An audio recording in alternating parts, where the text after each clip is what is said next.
Kamusta sa lahat mga kaibigan? Si Kala Weller ito.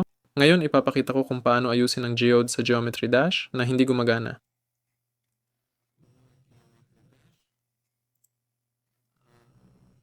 Para dito, pumunta sa Steam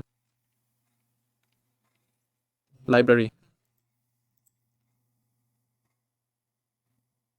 Dito, kailangan natin ng Geometry Dash. Right-click dito, tapos Properties. Sa Installed Files. Pumunta sa folder na ito. Oo. At dito kailangan nating tanggalin ang geode. I-click ang geode, uninstaller exe, i-click ang OK, i-click ang next, at i-click ang uninstall. I-click ang next at finish. Pagkatapos nito, buksan ang kahit anong browser. I-type dito ang geode. Pumunta sa unang folder, unang site, i-click ang download. I-click ang download para sa Windows. Buksan ang installer.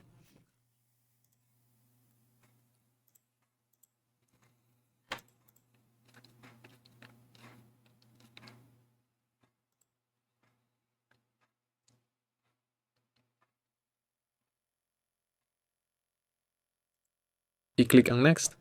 I-click ang next. Piliin dito ang folder ng laro. Sa akin, nahanap niya mismo. I-click ang install. Pagkatapos, lalabas ang isang window. I-click ang yes.